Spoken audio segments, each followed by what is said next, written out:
Oh my goodness, some of my happiest memories are listening to my children play, watching, observing, and listening to them play.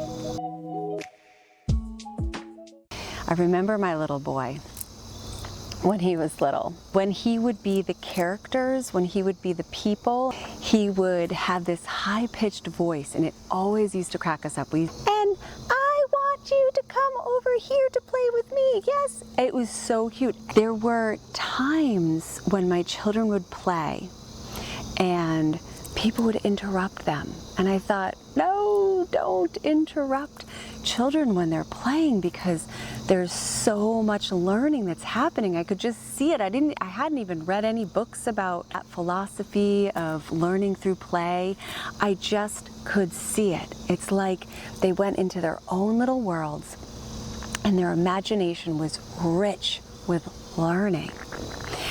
Exactly what we observed our children do at a younger age with play is the exact same thing that we have the opportunity to watch them do through learning of anything. Anything that they have interest in can become something that they can, in their own way, in their own play, using their own imagination, can take it to any level that they want to take it. Any level at all, because they choose to, and because we are by their side. We can provide them with whatever materials might lead them to want to dive in more on a topic, or just stand back and watch it happen. Our very interference with whatever it is that they're choosing to learn about, that is what hinders the learning. So today I really want to talk about that deep trust that we can have in our children. It can be hard to imagine that we can put our faith and trust into our children navigating their experience as children, because we think, well, how can that work? I'm older, I'm wiser, I've had more experiences, then therefore I need to show them how to do this. I need to show them, I need to tell them, I need to put them into the experience, they must. But then if we don't allow them to have the experiences, the hard experiences, what the schools don't do is they have zero faith, zero trust in our children. Zero faith, zero trust in our children. That is not to say that there are not teachers that mean well by the children. That does not mean that there's not teachers who do trust their children. But the system as it is has no faith and no trust in our children. So how do our children then grow up to be independent thinkers? How do they grow up to trust themselves when they haven't been given any trust? The system constantly is taking away, monitoring, limiting.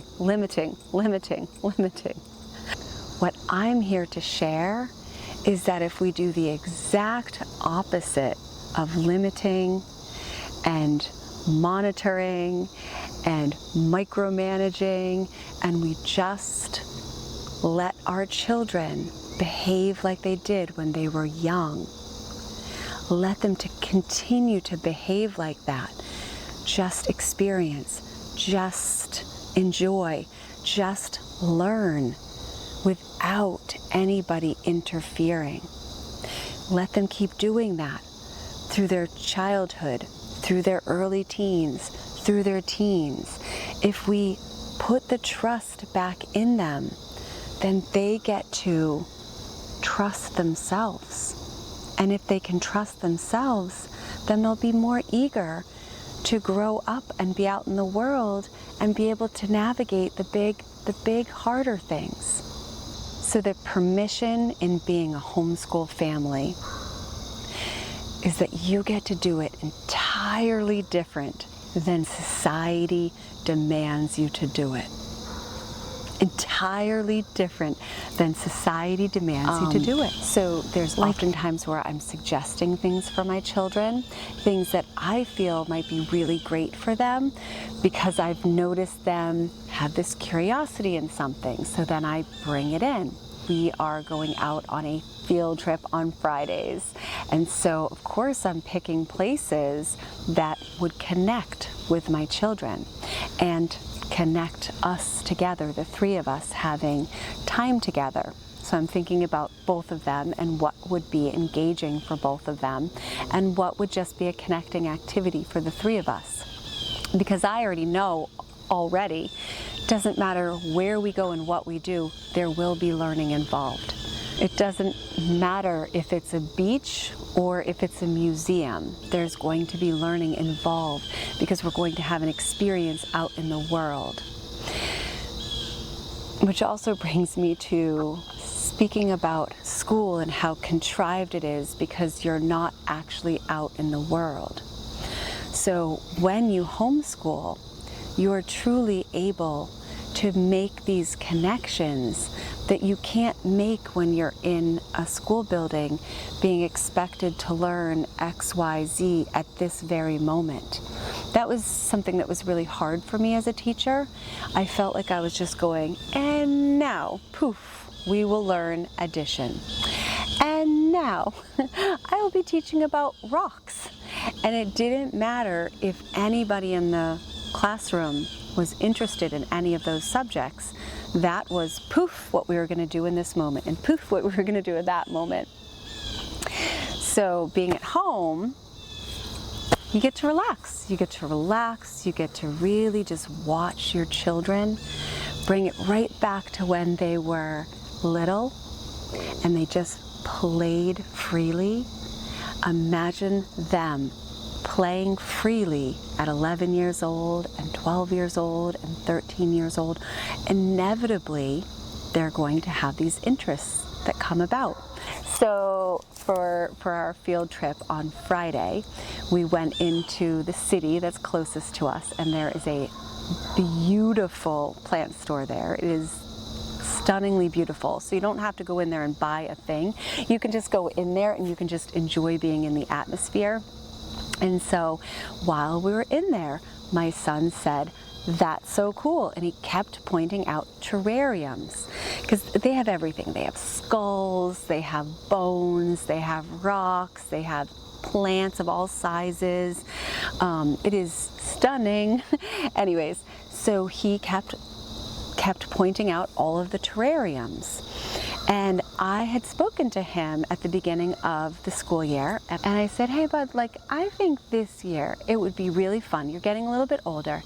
And I said, "I think it would be really fun if you have a project, something that you're going to focus on from now until summertime, and you have some way of kind of sharing it at the end of the year."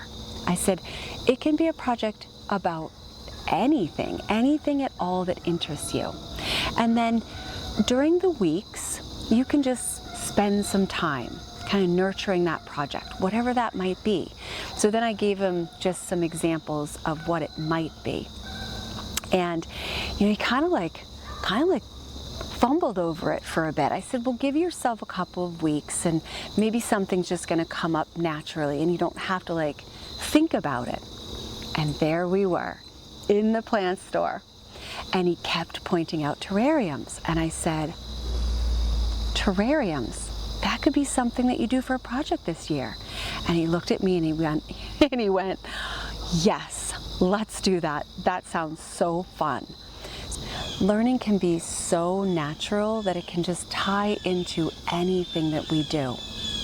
So it's not something that I've ever had to force my children to do. I've just enjoyed being with them on the path of learning.